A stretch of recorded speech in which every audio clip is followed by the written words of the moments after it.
Good morning everyone.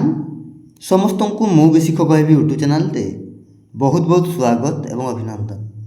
आशा करछि आपण माने समस्ते भलरे अछंती। तो आज रही आपण मानको पई सोशल स्टडीज महामाराथन क्लास 3 रे इतिहास एवं भूगोल रु बच्छा बच्छा इंपोर्टेंट प्रश्न सब जहाँकि आपणकर ओटीटी एग्जाम पई बहुत ही हेल्पफुल रहिबो। तो लर्नर्स जो मैंने चैनल रे प्रथम थर पर विजिट करुँच से चैनल टी सब्सक्राइब करके बेल आइकन को प्रेस करदे जहाँफल आग को आसुवा प्रत्येक वीडियो नोटिफिकेशन सर्वप्रथमे आपण पाक पहुँच। ठीक अच्छे, तो चलतु आउ डेरी न करके क्लास टी आरंभ करिया। देखंतु प्रथम प्रश्न, जड़े शिक्षक मानचित्र सहायतार भारतर अवस्थिति पिलामानंकु बुझाइले यह भूगोल शिक्षादान केउं पद्धति को सूचाउछि। जड़े शिक्षक मानचित्र सहायतार भारतर अवस्थिति पिलामानंकु बुझाइले यह भूगोल शिक्षादान केउं पद्धति को सूचाउछि। ऑप्शन ए मुक्त पर्यवेक्षण, ऑप्शन बी शिक्षा साधन प्रदर्शन, ऑप्शन सी प्रत्यक्ष पर्यवेक्षण, ऑप्शन डी परोक्ष पर्यवेक्षण। कौन हम राइट आंसर? ऑप्शन डी परोक्ष पर्यवेक्षण है। ऑप्शन डी हो राइट आंसर, परोक्ष पर्यवेक्षण। नेक्स्ट क्वेश्चन नंबर 2, केउं रंग मानचित्रर मालभूमि को सूचाई थाए? केउं रंग मानचित्रर मालभूमि को सूचाई थाए? ऑप्शन ए धूसर, ऑप्शन बी गाढ़ बादामी, ऑप्शन सी अल्प बादामी ना ऑप्शन डी गाढ़ हलदिया। कौन हम राइट आंसर? ऑप्शन सी अल्प बादामी है। ऑप्शन सी हो राइट आंसर, अल्प बादामी रंग मानचित्रर मालभूमि को सूचाई थाए। नेक्स्ट क्वेश्चन नंबर 3, किए तेलुगु भाषा रे महाभारत रचना करथिले? किए तेलुगु भाषा रे महाभारत रचना करथिले? Option A Pampa, option B Kamban, option C Nannaya ना ऑप्शन डी रामानुज। कौन हम right answer? Option C Nannaya है। ऑप्शन सी हो राइट आंसर, नानाई तेलुगु भाषा रे महाभारत रचना करथिले। नेक्स्ट क्वेश्चन नंबर 4, केतेतम संविधान संशोधन अनुजाई 6 ରୁ 14 वर्ष पर्यंत समस्त शिशु को मागणा और बाध्यतामूलक शिक्षा पाई व्यवस्था करा जायछि? केतेतम संविधान संशोधन अनुजाई 6 ରୁ 14 वर्ष पर्यंत समस्त शिशु को मागणा और बाध्यतामूलक शिक्षा पाई व्यवस्था करा जायछि? कौन हम राइट आंसर? ऑप्शन बी 86तम संविधान संशोधन अनुजाई है। ऑप्शन बी हो राइट आंसर, 86तम संविधान संशोधन अनुजाई 6 ରୁ 14 वर्ष पर्यंत समस्त शिशु को मागणा और बाध्यतामूलक शिक्षा पाई व्यवस्था करा जायछि। नेक्स्ट क्वेश्चन नंबर 5, निम्नोक्त मध्यरु कपिलेन्द्र देव केउं राजवंश प्रतिष्ठा करथिले? कपिलेन्द्र देव केउं राजवंश प्रतिष्ठा करथिले? सूर्यवंश ना गंग राजवंश ना भई वंश ना केसरी वंश? कौन हो राइट आंसर? कपिलेन्द्र देव सूर्य राजवंश प्रतिष्ठा करथिले है। ऑप्शन ए हो राइट आंसर, सूर्य राजवंश। नेक्स्ट क्वेश्चन नंबर 6, मुसलमान सन्थ मानू सूफी कह जाए कारण से माने कौन पिले? मुसलमान सन्थ मानू सूफी कह जाए कारण से माने सफा पोशाक पिंधुथिले ना उल तैयारी पोशाक पिंधुथिले ना साधारण पोशाक पिंधुथिले ना अत्यंत मूल्यवान पोशाक पिंधुथिले? कौन हम राइट आंसर? ऑप्शन बी उल तैयारी पोशाक पिंधुथिले है। ऑप्शन बी हो राइट आंसर, मुसलमान सन्थ मानू सूफी कह जाए कारण से माने उल तैयारी पोशाक पिंधुथिले। ठीक अच्छे, ऑप्शन बी हो right answer. Next question number 7, निम्नोक्त मध्यरु केउं तारीखटी प्रतिवर्ष आंतर्जातिक महिला दिवस रूपे पालित होता है? निम्नोक्त मध्यरु केउं तारीखटी प्रतिवर्ष आंतर्जातिक महिला दिवस रूपे पालित होता है? कौन हम राइट आंसर? ऑप्शन ए मार्च 8 तारीख है। ऑप्शन ए हो राइट आंसर, प्रतिवर्ष मार्च मास 8 तारीखटी को ଆନ୍ତର୍ଜାତିକ ମହିଳା ଦିବସ ରୂପେ ପାଳନ କରାଯାଏ। ହେଲା, ନେକ୍ସଟ କ୍ୱେଶ୍ଚନ୍ ନମ୍ବର 8, ନିମ୍ନୋକ୍ତ ମଧ୍ୟରୁ କେଉଁଟି ଏକ ମୌଳିକ ଅଧିକାର ନୁହେଁ? ନିମ୍ନଲିଖିତ ମଧ୍ୟରୁ କେଉଁଟି ଏକ ମୌଳିକ ଅଧିକାର ନୁହେଁ? ସ୍ୱାଧୀନତାର ଅଧିକାର, ନା ସମାନତାର ଅଧିକାର, ନା ସମ୍ପତ୍ତିଗତ ଅଧିକାର, ନା ସାଂସ୍କୃତିକ ଓ ଶିକ୍ଷାଗତ ଅଧିକାର? କ'ଣ ହେବ ରାଇଟ୍ ଆନ୍ସର୍? ଅପସନ୍ ସି ସମ୍ପତ୍ତିଗତ ଅଧିକାର। ହେଲା, ଅପସନ୍ ସି ହେଇଯିବ ରାଇଟ୍ ଆନ୍ସର୍। ସମ୍ପତ୍ତିଗତ ଅଧିକାର ଏକ ମୌଳିକ ଅଧିକାର ନୁହେଁ। ଠିକ୍ ଅଛି, ନେକ୍ସଟ କ୍ୱେଶ୍ଚନ୍ ନମ୍ବର 9, ଖାରବେଳଙ୍କ ରାଜତ୍ୱ ବିଶଦ ବିବରଣୀ କେଉଁ ଶିଳାଲେଖରୁ ଜାଣିବାକୁ ମିଳେ? ଖାରବେଳଙ୍କ ରାଜତ୍ୱ ବିଶଦ ବିବରଣୀ କେଉଁ ଶିଳାଲେଖରୁ ଜାଣିବାକୁ ମିଳେ? ରାଣୀ ଗୁମ୍ଫା, ବ୍ୟାଘ୍ର ଗୁମ୍ଫା, ହାତୀ ଗୁମ୍ଫା, ନା ଅପସନ୍ ଡି କେଉଁଟି ନୁହେଁ? କ'ଣ ହେବ ରାଇଟ୍ ଆନ୍ସର୍? ଅପସନ୍ ସି ହାତୀ ଗୁମ୍ଫା। ଅପସନ୍ ସି ହେଇଯିବ ରାଇଟ୍ ଆନ୍ସର୍, ହାତୀ ଗୁମ୍ଫା। ନେକ୍ସଟ କ୍ୱେଶ୍ଚନ୍ ନମ୍ବର 10, ନିମ୍ନୋକ୍ତ ମଧ୍ୟରୁ କେଉଁଟି ଏକ ବିଶିଷ୍ଟ ଜୈନ ସାହିତ୍ୟ? ନିମ୍ନୋକ୍ତ ମଧ୍ୟରୁ କେଉଁଟି ଏକ ବିଶିଷ୍ଟ ଜୈନ ସାହିତ୍ୟ? Option A Abhidharma Pitaka, option B Kalpasutra, option C Prajna Paramita Sutrashastra, ନା ଅପସନ୍ ଡି ମହାବିଭାଷା ଶାସ୍ତ୍ର? କ'ଣ ହେବ right answer? Option D Mahavibhasha Shastra. ହେଲା, ଅପସନ୍ ଡି ହେଇଯିବ right answer, Mahavibhasha Shastra. Next question number 11, ଭୁବନେଶ୍ୱରର କୌଶଲ୍ୟାଗଙ୍ଗ ଜଳାଶୟ ନିମ୍ନୋକ୍ତମାନଙ୍କ ମଧ୍ୟରୁ କିଏ ଖନନ କରାଇଥିଲେ? ଭୁବନେଶ୍ୱରର କୌଶଲ୍ୟାଗଙ୍ଗ ଜଳାଶୟ, ହେଲା, କିଏ ଖନନ କରାଇଥିଲେ? କ'ଣ ହେବ ରାଇଟ୍ ଆନ୍ସର୍ ପିଲେ? ଅପସନ୍ ସି ଅନନ୍ତ ବର୍ମା ଚଡ଼ଗଙ୍ଗଦେବ। ହେଲା, ଅପସନ୍ ସି ହେଇଯିବ ରାଇଟ୍ ଆନ୍ସର୍। ଅନନ୍ତ ବର୍ମା ଚଡ଼ଗଙ୍ଗଦେବ ଭୁବନେଶ୍ୱରର କୌଶଲ୍ୟାଗଙ୍ଗ ଜଳାଶୟ ଖନନ କରାଇଥିଲେ। ନେକ୍ସଟ କ୍ୱେଶ୍ଚନ୍ ନମ୍ବର 12, ଆମ ସମ୍ବିଧାନର କେଉଁ ଧାରାରେ ସାମ୍ବିଧାନିକ ପ୍ରତିକାର ଅଧିକାର ପ୍ରଦାନ କରାଯାଇଛି? ଆମ ସମ୍ବିଧାନର କେଉଁ ଧାରାରେ ସାମ୍ବିଧାନିକ ପ୍ରତିକାର ଅଧିକାର ପ୍ରଦାନ କରାଯାଇଛି? କ'ଣ ହେବ ରାଇଟ୍ ଆନ୍ସର୍? ଅପସନ୍ ଡି ଧାରା 32। ହେଲା, ଅପସନ୍ ଡି ହେଇଯିବ ରାଇଟ୍ ଆନ୍ସର୍, ଧାରା 32ରେ। ନେକ୍ସଟ କ୍ୱେଶ୍ଚନ୍ ନମ୍ବର 13, ଆଦିକବି ସାରଳା ଦାସ ନିମ୍ନୋକ୍ତମାନଙ୍କ ମଧ୍ୟରୁ କାହାର ସମୟ ସାମୟିକ ଥିଲେ? ଆଦିକବି ସାରଳା ଦାସ ନିମ୍ନୋକ୍ତମାନଙ୍କ ମଧ୍ୟରୁ କାହାର ସମସାମୟିକ ଥିଲେ? Option A Kapilendra Deva, option B ପ୍ରଥମ ନରସିଂହ ଦେବ, ଅପସନ୍ ସି ତୃତୀୟ ଅନଙ୍ଗ ଭୀମ ଦେବ, ନା ଅପସନ୍ ଡି ଅନନ୍ତ ବର୍ମା ଚଡ଼ଗଙ୍ଗଦେବ? କ'ଣ ହେବ ରାଇଟ୍ ଆନ୍ସର୍? କ'ଣ ହେବ ରାଇଟ୍ ଆନ୍ସର୍ ପିଲେ? ଆଦିକବି ସାରଳା ଦାସ କାହାର ସମସାମୟିକ ଥିଲେ? ଅପସନ୍ ଏ କପିଳେନ୍ଦ୍ର ଦେବ। ହେଲା, ଅପସନ୍ ଏ ହେଇଯିବ ରାଇଟ୍ ଆନ୍ସର୍, କପିଳେନ୍ଦ୍ର ଦେବଙ୍କର ସମସାମୟିକ ଥିଲେ। କିଏ ପିଲେ? ଆଦିକବି ସାରଳା ଦାସ। ଠିକ୍ ଅଛି, ନେକ୍ସଟ କ୍ୱେଶ୍ଚନ୍ ନମ୍ବର 14, ପୁରୀର ଗୋବର୍ଦ୍ଧନ ମଠ କାହା ଦ୍ୱାରା ସ୍ଥାପିତ ହୋଇଥିଲା? ପୁରୀର ଗୋବର୍ଦ୍ଧନ ମଠ କାହା ଦ୍ୱାରା ସ୍ଥାପିତ ହୋଇଥିଲା? Option A Shri Chaitanya, option B Ramanuja, option C Shankaracharya, ନା ଅପସନ୍ ଡି ରାମାନନ୍ଦ? କ'ଣ ହେବ right answer? Option C Shankaracharya. ହେଲା, ଅପସନ୍ ସି ହେଇଯିବ ରାଇଟ୍ ଆନ୍ସର୍। ପୁରୀର ଗୋବର୍ଦ୍ଧନ ମଠ ଶଙ୍କରାଚାର୍ଯ୍ୟଙ୍କ ଦ୍ୱାରା ସ୍ଥାପିତ ହୋଇଥିଲା। ଠିକ୍ ଅଛି, ନେକ୍ସଟ କ୍ୱେଶ୍ଚନ୍ ନମ୍ବର 15, ନିମ୍ନୋକ୍ତ ମଧ୍ୟରୁ କେଉଁଟି ଚାପ ଗୋଷ୍ଠୀର କାର୍ଯ୍ୟ ନୁହେଁ?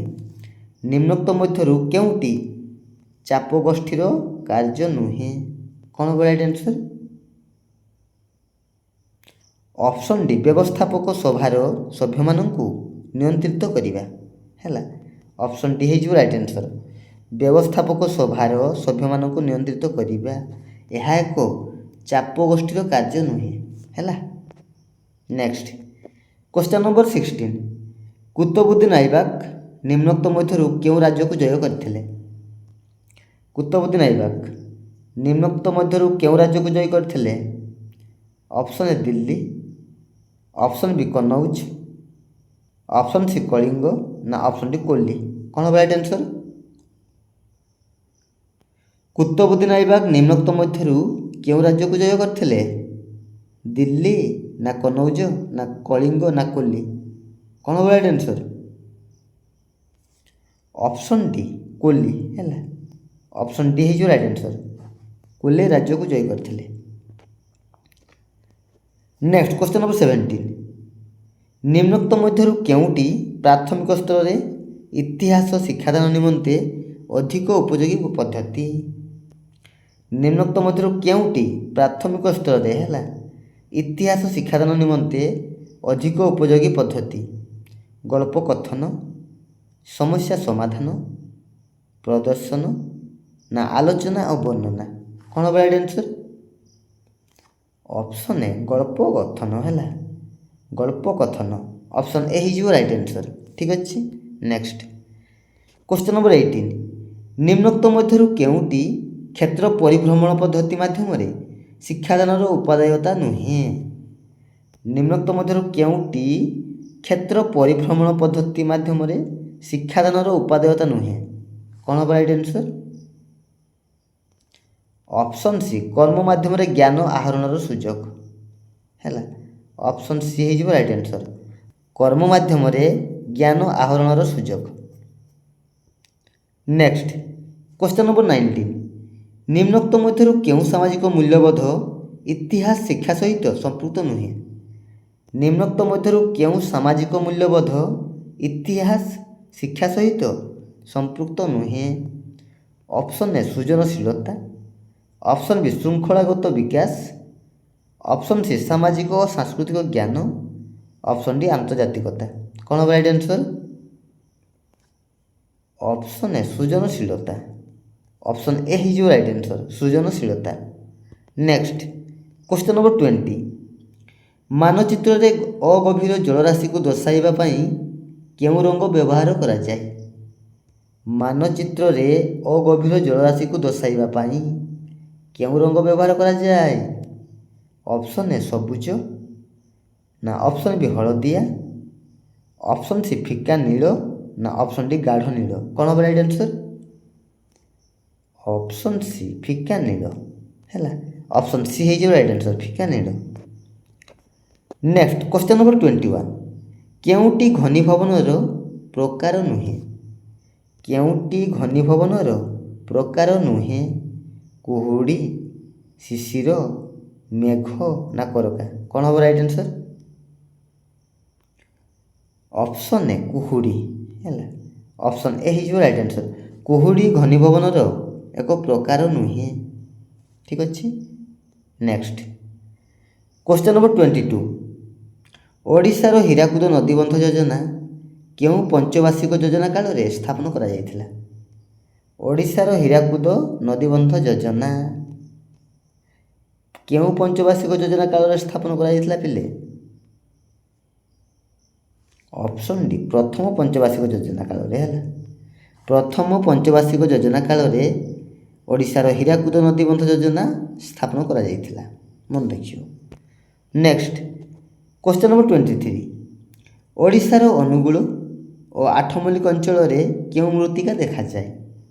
ଓଡ଼ିଶାର ଅନୁଗୁଳ ଓ ଆଠମଲ୍ଲିକ ଅଞ୍ଚଳରେ କେଉଁ ମୃତ୍ତିକା ଦେଖାଯାଏ? ପଟୁ ମୃତ୍ତିକା, ଲୋହିତ ମୃତ୍ତିକା ନା କଳା ମୃତ୍ତିକା ନା ବାଦାମୀ ମୃତ୍ତିକା? କ'ଣ ହେବ ରାଇଟ୍ ଆନ୍ସର୍? ଅନୁଗୁଳ ଓ ଆଠମଲ୍ଲିକ ଅଞ୍ଚଳରେ କଳା ମୃତ୍ତିକା ଦେଖାଯାଏ। ଅପସନ୍ ସି ହେଇଯିବ ରାଇଟ୍ ଆନ୍ସର୍। ଠିକ୍ ଅଛି। କଳା ମୃତ୍ତିକା। Next question number 24। ଆସାମର ସନ୍ତସନ୍ତିଆ ଅଞ୍ଚଳରେ କେଉଁ ପ୍ରାଣୀ ଅଧିକ ସଂଖ୍ୟାରେ ଦେଖାଯାନ୍ତି? ଆସାମର ସନ୍ତସନ୍ତିଆ ଅଞ୍ଚଳରେ କେଉଁ ପ୍ରାଣୀ ଅଧିକ ସଂଖ୍ୟାରେ ଦେଖାଯାନ୍ତି? ହାତୀ ନା ବାଘ ନା କୁମ୍ଭୀର ନା ଗଣ୍ଡା? କ'ଣ ହେବ ରାଇଟ୍ ଆନ୍ସର୍? ଅପସନ୍ ଡି ଗଣ୍ଡା ହେଲା। ଆସାମର ସନ୍ତସନ୍ତିଆ ଅଞ୍ଚଳରେ ଗଣ୍ଡା ଅଧିକ ସଂଖ୍ୟାରେ ଦେଖାଯାନ୍ତି। ଠିକ୍ ଅଛି। Next question number 25। ଭୂଗୋଳ ମାନଚିତ୍ରରେ ହେଲା ଭୂଗୋଳ ମାନଚିତ୍ରରେ ଏହି ଚିହ୍ନ କାହାକୁ ସୂଚାଇଥାଏ? ଭୂଗୋଳ ମାନଚିତ୍ରରେ ଏହି ଚିହ୍ନ କାହାକୁ ସୂଚାଇଥାଏ? ପକ୍କା ସଡ଼କ ପଥ ନା ଜିଲ୍ଲା ସଡ଼କ ପଥ ନା ଜାତୀୟ ରାଜପଥ ନା ଅପସନ୍ ଡି ରେଳପଥ? କ'ଣ ହେବ ରାଇଟ୍ ଆନ୍ସର୍? ଭୂଗୋଳ ମାନଚିତ୍ରରେ ହେଲା ଏଇ ଚିହ୍ନଟି କାହାକୁ ଦର୍ଶାଇଥାଏ? ନା ପକ୍କା ସଡ଼କ ପଥ ହେଲା। ଅପସନ୍ ଏ ହେଇଯିବ ରାଇଟ୍ ଆନ୍ସର୍, ପକ୍କା ସଡ଼କ ପଥ। Next question number 26। ଜଣେ ଶିକ୍ଷକ ଷଷ୍ଠ ଶ୍ରେଣୀର ପିଲାମାନଙ୍କୁ ଦୁଇଟି ଦଳରେ ବିଭକ୍ତ କରି ଅସ୍ଥାନୀୟ ପଦାର୍ଥ ଗୁଡ଼ିକୁ ବିନିଯୋଗ କରି ଭୂଗୋଳକ ପ୍ରସ୍ତୁତି କରିବା ପାଇଁ କହିଲେ। ଏହା ଭୂଗୋଳ ଶିକ୍ଷାଦାନର କେଉଁ ପଦ୍ଧତିକୁ ସୂଚାଉଛି? ଜଣେ ଶିକ୍ଷକ ଷଷ୍ଠ ଶ୍ରେଣୀର ପିଲାମାନଙ୍କୁ ଦୁଇଟି ଦଳରେ ବିଭକ୍ତ କରି ଅସ୍ଥାନୀୟ ପଦାର୍ଥ ଗୁଡ଼ିକୁ ବିନିଯୋଗ କରି ଭୂଗୋଳକ ପ୍ରସ୍ତୁତି କରିବା ପାଇଁ କହିଲେ। ଏହା ଭୂଗୋଳ ଶିକ୍ଷାଦାନର କେଉଁ ପଦ୍ଧତିକୁ ସୂଚାଉଛି? ନା ଅପସନ୍ ଡି ପ୍ରକଳ୍ପ ପରିଚାଳନା ହେଲା। ଅପସନ୍ ଡି ହେଇଯିବ ରାଇଟ୍ ଆନ୍ସର୍, ପ୍ରକଳ୍ପ ପରିଚାଳନା ପଦ୍ଧତିକୁ ସୂଚାଉଛି। ଠିକ୍ ଅଛି। Next question number 27। ଅନେକ ସମୟ ଧରି ଚାଷରେ ବ୍ୟବହୃତ ହୋଇ ନଥିବା ଭୂମି ନିମ୍ନୋକ୍ତ କେଉଁ ପ୍ରକାର ଭୂ ବ୍ୟବହାରର ଅନ୍ତର୍ଭୁକ୍ତ? ଅନେକ ସମୟ ଧରି ଚାଷରେ ବ୍ୟବହୃତ ହୋଇନଥିବା ଭୂମି ନିମ୍ନୋକ୍ତ କେଉଁ ପ୍ରକାର ଭୂ ବ୍ୟବହାରର ଅନ୍ତର୍ଭୁକ୍ତ? ଅପସନ୍ ଏ କୃଷିଯୋଗ୍ୟ ପତିତ, ଅପସନ୍ ବି ଅନାବାଦୀ ଭୂମି, ଅପସନ୍ ସି ଅଣକୃଷି ଭୂମି, ନା ଅପସନ୍ ଡି ଚାରଣ ଭୂମି? କ'ଣ ହେବ ରାଇଟ୍ ଆନ୍ସର୍? ଅପସନ୍ ଏ କୃଷିଯୋଗ୍ୟ ପତିତ ହେଲା। ଅପସନ୍ ଏ ହେଇଯିବ ରାଇଟ୍ ଆନ୍ସର୍, କୃଷିଯୋଗ୍ୟ ପତିତ। Next question number 28। ଭୁଲ ଯୋଡ଼ିଟିକୁ ବାଛି ଦିଅ ହେଲା। ଭୁଲ ଯୋଡ଼ିଟିକୁ ବାଛ। ଚମ୍ବଲ ଗାନ୍ଧୀ ସାଗର, କୃଷ୍ଣା ରାଣା ପ୍ରତାପ ସାଗର, ନର୍ମଦା ସର୍ଦ୍ଦାର ସରୋବର, ସତଲେଜ ଗୋବିନ୍ଦ ସାଗର। ତ କେଉଁଟା ଭୁଲ ଅଛି ନିମ୍ନଲିଖିତ ମଧ୍ୟରୁ ହେଲା? ଏମାନଙ୍କ ମଧ୍ୟରୁ କେଉଁଟି ଭୁଲ ଅଛି ପିଲେ? କ'ଣ ହେବ right answer? Option A Chambal Gandhi Sagar ହେଲା। ଚମ୍ବଲ ଗାନ୍ଧୀ ସାଗର ଏହି ଯୋଡ଼ିଟି ଭୁଲ ଅଛି। ଠିକ୍ ଅଛି। ତ ଅପସନ୍ ଏ ହେଇଯିବ right answer. Next question number 28। ଭୁଲ ଯୋଡ଼ିଟିକୁ ବାଛି ଦିଅ ହେଲା। ଭୁଲ ଯୋଡ଼ିଟି ବାଛ। କ'ଣ ହେବ ରାଇଟ୍ ଆନ୍ସର୍? ଚମ୍ବଲ ଗାନ୍ଧୀ ସାଗର, ନା କୃଷ୍ଣା ରାଣା ପ୍ରତାପ ସାଗର, ନା ନର୍ମଦା ସର୍ଦ୍ଦାର ସରୋବର, ନା ସତଲେଜ ଗୋବିନ୍ଦ ସାଗର। କେଉଁ ଯୋଡ଼ିଟି ଭୁଲ ଅଛି? କ'ଣ ହେବ ରାଇଟ୍ ଆନ୍ସର୍ ପିଲେ? ଅପସନ୍ ଏ ଚମ୍ବଲ ଗାନ୍ଧୀ ସାଗର ହେଲା। ଏହି ଯୋଡ଼ିଟି ଭୁଲ ଅଛି, ତେଣୁ ଅପସନ୍ ଏ ହେଇଯିବ ରାଇଟ୍ ଆନ୍ସର୍ ହେଲା। ଠିକ୍ ଅଛି। Next question number 29। କେଉଁ ଦୁଇଟି ଖଣିଜ ଉତ୍ପାଦନରେ ଓଡ଼ିଶା ଭାରତରେ ପ୍ରଥମ ସ୍ଥାନ ଅଧିକାର କରିଅଛି? କେଉଁ ଦୁଇଟି ଖଣିଜ ଉତ୍ପାଦନରେ ଓଡ଼ିଶା ଭାରତରେ ପ୍ରଥମ ସ୍ଥାନ ଅଧିକାର କରିଅଛି? କ'ଣ ହେବ ରାଇଟ୍ ଆନ୍ସର୍? ଅପସନ୍ ବି କ୍ରୋମାଇଟ୍ ଏବଂ ବକ୍ସାଇଟ୍ ହେଲା। କ୍ରୋମାଇଟ୍ ଏବଂ ବକ୍ସାଇଟ୍ ଏହି ଦୁଇଟି ଖଣିଜ ଉତ୍ପାଦନରେ ଓଡ଼ିଶା ଭାରତରେ ପ୍ରଥମ ସ୍ଥାନ ଅଧିକାର କରିଅଛି। ତ ଅପସନ୍ ବି ହେଇଯିବ right answer. Next question number 30। ବନ୍ୟଗଧ କେଉଁ ପ୍ରକାର ଜାତିର ଅନ୍ତର୍ଭୁକ୍ତ? ବନ୍ୟଗଧ କେଉଁ ପ୍ରକାର ଜାତିର ଅନ୍ତର୍ଭୁକ୍ତ? ଅପସନ୍ ଏ ବିଲୁପ୍ତ, ଅପସନ୍ ବି ବିପଦଗ୍ରସ୍ତ, ଅପସନ୍ ସି ବିପଦ ପ୍ରବଣ, ନା ଅପସନ୍ ଡି ଦୁର୍ଲଭ? କ'ଣ ହେବ ରାଇଟ୍ ଆନ୍ସର୍? ବନ୍ୟଗଧ ଏହା କେଉଁ ପ୍ରକାର ଜାତିର ଅନ୍ତର୍ଭୁକ୍ତ? ଅପସନ୍ ସି ବିପଦ ପ୍ରବଣ ହେଲା। ଅପସନ୍ ସି ହେଇଯିବ ରାଇଟ୍ ଆନ୍ସର୍, ବିପଦ ପ୍ରବଣ। Next question number 31। କେଉଁ ଧରଣର ଅରଣ୍ୟକୁ ଦକ୍ଷିଣ ଭାରତରେ ସ୍ଥାନୀୟ ଭାବେ ସଲାସ କୁହାଯାଏ? କେଉଁ ଧରଣର ଅରଣ୍ୟକୁ ଦକ୍ଷିଣ ଭାରତରେ ସ୍ଥାନୀୟ ଭାବେ ସଲାସ କୁହାଯାଏ? ଅପସନ୍ ଏ ଉପକ୍ରାନ୍ତୀୟ ଶୁଷ୍କ ଚିରହରିତ, ଅପସନ୍ ବି ଉପକ୍ରାନ୍ତୀୟ ପାର୍ବତ୍ୟ, ଅପସନ୍ ସି ନାତିଶୀତୋଷ୍ଣ ପାର୍ବତ୍ୟ, ନା ଅପସନ୍ ଡି ଆର୍ଦ୍ର ପାର୍ବତ୍ୟ? କ'ଣ ହେବ ରାଇଟ୍ ଆନ୍ସର୍? କେଉଁ ଧରଣର ଅରଣ୍ୟକୁ ଦକ୍ଷିଣ ଭାରତରେ ସ୍ଥାନୀୟ ଭାବେ ସଲାସ କୁହାଯାଏ? ଅପସନ୍ ବି ଉପକ୍ରାନ୍ତୀୟ ପାର୍ବତ୍ୟ ଅରଣ୍ୟକୁ ହେଲା। ଅପସନ୍ ବି ହେଇଯିବ ରାଇଟ୍ ଆନ୍ସର୍, ଉପକ୍ରାନ୍ତୀୟ ପାର୍ବତ୍ୟ ଅରଣ୍ୟକୁ ଦକ୍ଷିଣ ଭାରତରେ ସ୍ଥାନୀୟ ଭାବେ ସଲାସ କୁହାଯାଏ। Next question number 32। କେଉଁ ଶ୍ରେଣୀର ଜୀବଙ୍କୁ ଅପଘଟକ କୁହାଯାଏ? କେଉଁ ଶ୍ରେଣୀର ଜୀବଙ୍କୁ ଅପଘଟକ କୁହାଯାଏ? ଅପସନ୍ ଏ ଉତ୍ପାଦକ, ଅପସନ୍ ବି ତୃଣଭୋଜୀ, ଅପସନ୍ ସି ମାଂସାଶୀ ନା ଅପସନ୍ ଡି ମୃତଭୋଜୀ। କ'ଣ ହେବ ରାଇଟ୍ ଆନ୍ସର୍? ଅପସନ୍ ଡି ମୃତଭୋଜୀ ହେଲା। ଅପସନ୍ ଡି ହେଇଯିବ ରାଇଟ୍ ଆନ୍ସର୍, ମୃତଭୋଜୀ। ମୃତଭୋଜୀ ଶ୍ରେଣୀର ଜୀବଙ୍କୁ ଅପଘଟକ ବୋଲି କୁହାଯାଏ। ନେକ୍ସଟ କ୍ୱେଶ୍ଚନ୍ ନମ୍ବର 33, ସମୁଦ୍ର ବାୟୁ କିଭଳି ଓ କେଉଁ ସମୟରେ ପ୍ରବାହିତ ହୋଇଥାଏ? ସମୁଦ୍ର ବାୟୁ କିଭଳି ଏବଂ କେଉଁ ସମୟରେ ପ୍ରବାହିତ ହୋଇଥାଏ? ଅପସନ୍ ଏ ଦିନବେଳା ସ୍ଥଳଭାଗରୁ ସମୁଦ୍ର ଆଡ଼କୁ, ନା ଅପସନ୍ ବି ଦିନବେଳା ସମୁଦ୍ରରୁ ସ୍ଥଳଭାଗ ଆଡ଼କୁ, ନା ଅପସନ୍ ସି ରାତିବେଳା ସ୍ଥଳଭାଗରୁ ସମୁଦ୍ର ଆଡ଼କୁ, ନା ଅପସନ୍ ଡି ନା ରାତିବେଳା ସମୁଦ୍ରରୁ ସ୍ଥଳଭାଗ ଆଡ଼କୁ। କ'ଣ ହେବ ରାଇଟ୍ ଆନ୍ସର୍? ସମୁଦ୍ର ବାୟୁ କିଭଳି ଓ କେଉଁ ସମୟରେ ପ୍ରବାହିତ ହୋଇଥାଏ ପିଲେ? କ'ଣ ହେବ ରାଇଟ୍ ଆନ୍ସର୍? ଅପସନ୍ ବି ଦିନବେଳା ସମୁଦ୍ରରୁ ସ୍ଥଳଭାଗ ଆଡ଼କୁ ହେଲା। ଅପସନ୍ ବି ହେଇଯିବ ରାଇଟ୍ ଆନ୍ସର୍, ଦିନବେଳା ସମୁଦ୍ରରୁ ସ୍ଥଳଭାଗ ଆଡ଼କୁ ପ୍ରବାହିତ ହୋଇଥାଏ। ଠିକ୍ ଅଛି। ନେକ୍ସଟ କ୍ୱେଶ୍ଚନ୍ ନମ୍ବର 34, ଶୀତ ଋତୁର ନିର୍ମଳ ରାତ୍ରିରେ ଭୂପୃଷ୍ଠ କେଉଁ ପ୍ରକ୍ରିୟାରେ ଶୀତଳ ହୋଇଥାଏ? ଶୀତ ଋତୁର ନିର୍ମଳ ରାତ୍ରିରେ ଭୂପୃଷ୍ଠ କେଉଁ ପ୍ରକ୍ରିୟାରେ ଶୀତଳ ହୁଏ? ପରିବହନ ନା ପରିଚଳନ ନା ବିକିରଣ ନା ବାଷ୍ପୀଭବନ। କ'ଣ ହେବ ରାଇଟ୍ ଆନ୍ସର୍? ଅପସନ୍ ସି ବିକିରଣ ହେଲା। ଅପସନ୍ ସି ହେଇଯିବ ରାଇଟ୍ ଆନ୍ସର୍, ବିକିରଣ।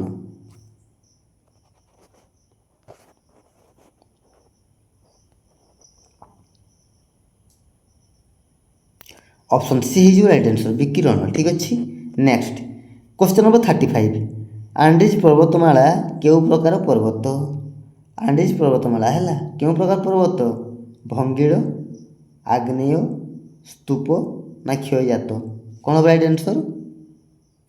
ଅପସନ୍ ବି ଆଗ୍ନେୟ ହେଲା। ଅପସନ୍ ବି ହେଇଯିବ ରାଇଟ୍ ଆନ୍ସର୍, ଆଗ୍ନେୟ।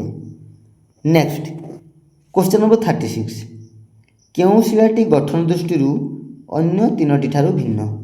କେଉଁ ଶିଳାଟି ଗଠନ ଦୃଷ୍ଟିରୁ ଅନ୍ୟ ତିନୋଟି ଠାରୁ ଭିନ୍ନ? ମାର୍ବଲ, ନିସ୍, ବାସାଲ୍ଟ ନା କ୍ୱାର୍ଟଜାଇଟ୍। କ'ଣ ହେବ right answer?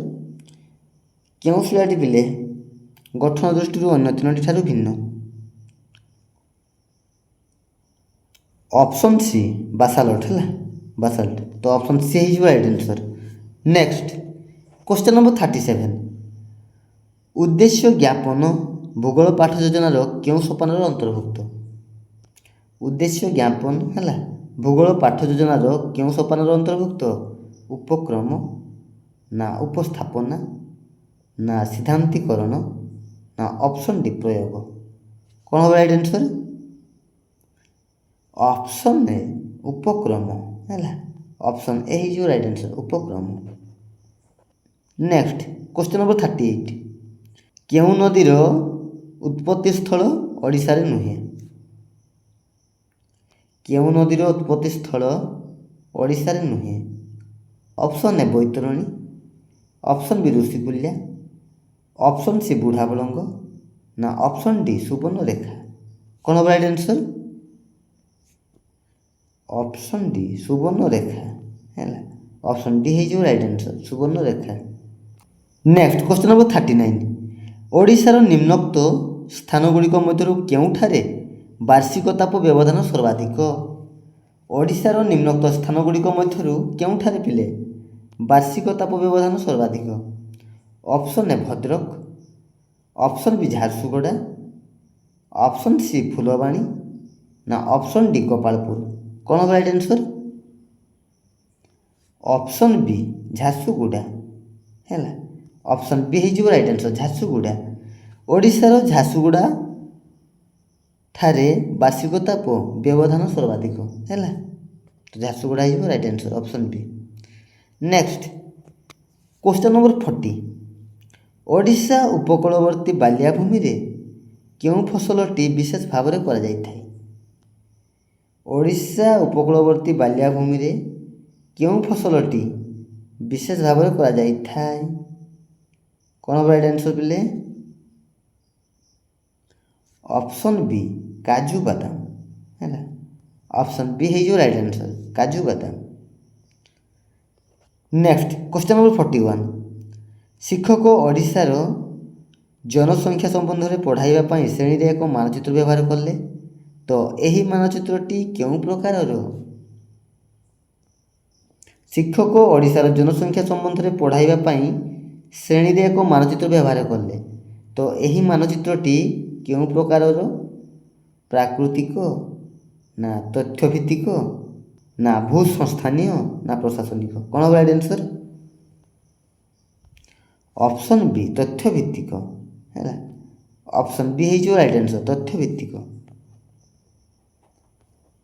Next question number 42 मानचित्र रे जनबसती केउं रंग द्वारा दर्शा जाइथाय। मानचित्र रे जनबसती केउं रंग द्वारा पिले दर्शा जाइथाय कौन हम राइट आंसर। ऑप्शन है लाल ना हलदिया ना सबुज ना माटिया कौन हम राइट आंसर पिले। ऑप्शन ने लाल है। ऑप्शन ए ही जो राइट आंसर लाल। मानचित्र जनबसती लाल रंग द्वारा दर्शा जाइथाय। नेक्स्ट क्वेश्चन नंबर 43 केउं संकेतटी मानचित्र रे झरणा को बुझाए। केउं संकेतटी मानचित्र रे झरणा को सूचाई थाए कौन हम राइट आंसर पिले। ऑप्शन सी है। ऑप्शन सी ही right answer. Next question number 44 भूल जोड़ीटी को बाछ। निम्नलिखित मध्य भूल जोड़ीटी केउंटा पिले कौन हम राइट आंसर। ऑप्शन है अनुगुण आलुमिना है। अनुगुण आलुमिना यही जोड़ीटी भूल अच्छी। नेक्स्ट क्वेश्चन नंबर 45 भूगोल शिक्षादान में शैक्षिक त्रुटि जानिबा निमंते केउं प्रकार मूल्यांकन करा जाइथाय। भूगोल शिक्षादान में शैक्षिक त्रुटि जानिबा पई केउं प्रकार मूल्यांकन करा जाइथाय पिले नैदानिक मूल्यांकन गठनमूलक मूल्यांकन ना स्थानीयकरण ना समष्टिगत कौन हम राइट आंसर। केउं प्रकार मूल्यांकन करा जाइथाय पिले ऑप्शन ने नैदानिक मूल्यांकन है। Option A he right answer नैदानिक मूल्यांकन। भूगोल शिक्षादान में शैक्षिक त्रुटि को जानिबा निमंते नैदानिक मूल्यांकन करा जाइथाय ठीक अच्छे। नेक्स्ट क्वेश्चन नंबर 46 आग्रा सहर प्रतिष्ठाता किए। आग्रा सहर प्रतिष्ठाता फिरोज शाह तुगलक मुबारक शाह सिकंदर लोदी ना अकबर कौन हम right answer. Option C Sikandar Lodi है। ऑप्शन सी ही जो right answer Sikandar Lodi. Next question number 47 मंगल जुगरे केउठारे जहाज निर्माण केंद्र थिला। मंगल जुगरे केउठारे पिले जहाज निर्माण केंद्र थिला वाराणसी ढाका काश्मीर ना हरिद्वार कौन हम right answer. Option C Kashmir है। मंगल जुगरे काश्मीर ठारे जहाज निर्माण केंद्र थिला मन रखिए पिले। नेक्स्ट क्वेश्चन नंबर 48 भारतीय व्यवसायी माने दक्षिण आफ्रिका रे केउं भाव में परिचित थिले। भारतीय व्यवसायी माने दक्षिण आफ्रिका रे केउं भाव में परिचित थिले ऑप्शन ए सेठ ऑप्शन बी बणिया ऑप्शन सी कृपण ना ऑप्शन डी कुली कौन हम राइट आंसर पिले ऑप्शन डी कुली है। ऑप्शन डी ही राइट आंसर कुली भाव में परिचित थिले क्यों माने पिले ना भारतीय व्यवसायी माने दक्षिण आफ्रिका रे कुली भाव में परिचित थिले। नेक्स्ट क्वेश्चन नंबर 49 सामंत संधिर उद्देश्य कौन थिला। सामंत संधिर उद्देश्य इंग्रेज मानक राज्य वृद्धि ना भारतीय शासक मानक सुरक्षा ना शांति रक्षा ना ऑप्शन डी सामुद्रिक वाणिज्य वृद्धि कौन हम राइट आंसर। सामंत संधिर उद्देश्य कौन थिला पिले ऑप्शन ने इंग्रेज मानक राज्य वृद्धि है। ऑप्शन ए ही जो राइट आंसर सामंत संधिर उद्देश्य थिला इंग्रेज मानक राज्य वृद्धि है तो ऑप्शन ए ही जो right answer. Next question number 50 देख पिले शेष प्रश्न बंग विभाजन प्रति बुद्धिजीवी मानकर प्रथम प्रतिक्रिया कौन थिला बंग विभाजन प्रति बुद्धिजीवी मानकर प्रथम प्रतिक्रिया कौन थिला प्रशासनिक आवश्यकता बंगला जातीयता प्रति आक्रमण ना औपनिवेशिक षड्यंत्र ना सांप्रदायिकता प्रज्वलन कौन हम राइट आंसर बंग विभाजन प्रति बुद्धिजीवी मानकर प्रथम प्रतिक्रिया ताहा होची ऑप्शन बी बंगला जातीयता प्रति आक्रमण है बंगला जातीयता प्रति आक्रमण तो पिले यही सोशल स्टडीज महामाराथन क्लास 3 रे इतिहास एवं भूगोल रु बछा बछा इंपोर्टेंट प्रश्न सबू तो प्रत्येक प्रश्न को मन रखा चेष्टा करेंगे ठीक अच्छे तो वीडियो जदि भल लगी तेज लाइक करने को भूलें लाइक करदे और निज सांगसाथी मानू शेयर करदे तो आउ गोटे नुआ वीडियो देखा से पर्यंत रोची धन्यवाद जय जगन्नाथ।